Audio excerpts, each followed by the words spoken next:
নমস্কাৰ বন্ধু বান্ধৱীসকল স্বাগতম জনাইছোঁ পুনৰ মোৰ চেনেলটোলৈ তো আপোনালোকৰ এডিআৰই ৰিজাল্ট ঘোষণা কৰা হ'ব এইটো আপোনালোকৰ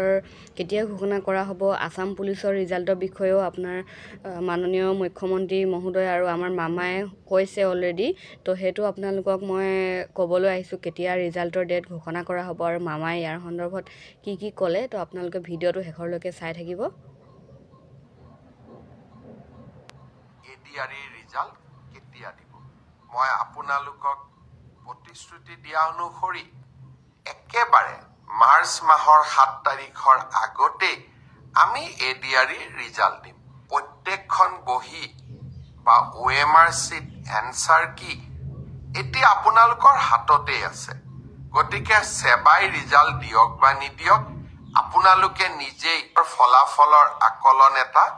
কৰিয়েই ল'ব পাৰে এডভান্টেজ অসমৰ পিছত মই দেখি আছো মোক বহুতবোৰ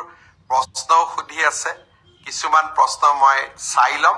আৰু গোটেই কেইটা প্ৰশ্নৰ উত্তৰ মই এডভান্টেজ অসমৰ পিছত আপোনালোকক দিম বিশেষকৈ এডিআৰই ৰিজাল্ট কোন তাৰিখে দিব অসম পুলিচৰ ৰিজাল্ট কোন তাৰিখে দিব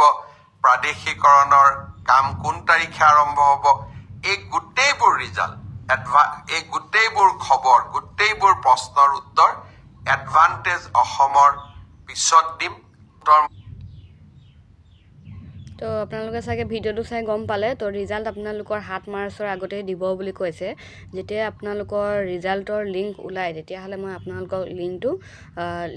লিংকটো দি দিম আৰু আপোনালোকৰ সেইটো ওপৰত এটা ভিডিঅ' বনাই আপোনালোকক দি দিম তো সেইটোৱে আছিলে আজি ভিডিঅ'টো যদি ভিডিঅ'টো চাই ভাল পালে তেনেহ'লে এটা লাইক কৰি দিব আৰু যিসকল বন্ধু বান্ধৱী মোৰ চেনেলটোত নতুনকৈ আহিছে তেওঁলোকে ছাবস্ক্ৰাইব কৰিবলৈ নাপাহৰিব ধন্যবাদ